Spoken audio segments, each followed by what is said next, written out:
เหมือนจังหนังวันศุกร์เนี่ยไล่ห่มพากันดังวันตารางหน่วยวันติดนะอันนี้ไล่วันลีค่ะภายป้ายมักมีไล่วันที่เป็นการเนาะเพราะว่าไล่ห่มพากันรู้วันเนี่ยสังว่าไล่ห่มพากันดังก้นอันแรกเกิดวันจันทร์ตารางหลักเนาะอันนี้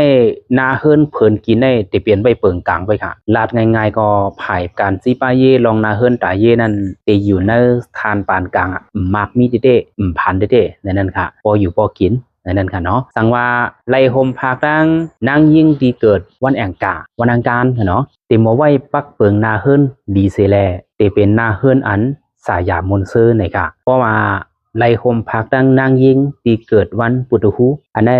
หายนางยิงตีเป็นก็เจอเสียงเสียแลใครผาดยานใครจานจ้างกว่าเลยเสาเก่านะครับอ๋อลาดง่ายๆก็อยู่ซ้อมกันได้นาเฮิรนมีแต่ปัญหาลองสุกยุงนาเฮิรนสุกซักอยู่ตาเสียแลเฮ็ดให้ผู้ยิงจางอิ่มจันได้เสาในนั้นค่ะเพราะว่าไล่ห่มพักดังนางยิงตีเกิดวันหาวันแก่สปาเต้ค่ะเนาะอันนี้เลยว่านาเฮิรนซ้ำตีเลยสายากัดเย็นนะคะเพราะว่าไล่ห่มพากันดังลูกวันหกนั่นก็วันศุกร์ต่างกันค่ะเนาะอันนี้ค่ะนาเฮิรนไลวาเตสายาอยู่เตกว่าตั้งมนตั้งเปียวกำปันน้ำก้วยหนาภายการซีปาเย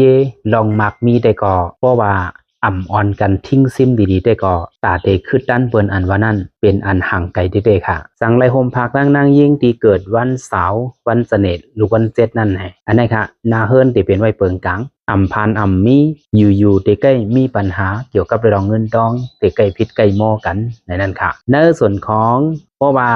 ไล่ห่มพากดังนางยิ่งที่เกิดลูกวันปุถุคู่กลางคืนนั่นก็ห้องว่าวันหย่าหูอันนี้นาเฮิรนหลีไผ่เหลียวอันนั้นก็ห้องว่าหลีตั้งเดียวนั่นค่ะก็ไผ่ผู้ใจหลีก็ไผ่ผู้ยิ่งหลีนั่นจะไหนคะเนาะหลีในรองหลายๆหลีเหมือนจะดังเนื้อปีน้องซื้อคือปีน้องเจ้าคือหลีเลยใกล้หันอยู่ค่ะเนาะสองก็ผัวเมียอ่ำฮักกันอ่ำเกียกันก้อยหนาปีออกน้องเปลี่ยนตั้งสองฝ่ายสองดังยังมอเลมาดกันในเสน่หะย้อนเปอร์สังลาย้อนเปอร์ว่าก้นสองลูกวันในค่ะเนาะวันปุถุหูแลวันศุกร์วันเสาร์อย่างนะคะก้อนหนึ่งในก้อนหนึ่งเตมอหิมตีอยู่กันซบความนำต่อกันลื่นสุดมาก่อตกลงอ่ำไหลมีปัญหาพิษมอมังก็แตกยายกันในเสน่หะย้อนในแลในก้นตีเกิดวันศุกร์วันเสาร์อย่างค่ะเนาะอันได้ตาผู้ชายค่ะนะสังเกตว่าเตเลิกกูเลิกผู้ยิ่งเนาะเพราะว่าตึกเป็นก้นรอนแล้วอยู่ในก็วนด้วยค่ะนะว่าเฮาเตเลิกวันไหลลีเฮาซ้ำเกียกก้นก็หลายก้นก็ตีเฮาเกียกนั่นลูกวันมันสองมันแมนจอมหนังอันแลเข้าไข่ไหลในนั้นค่ะคู่ไว้โดยไว้เป็นแนวทางการเลิกค่ะเนาะตอนตาก้นวันศุกร์วันเสาร์อย่างค่ะ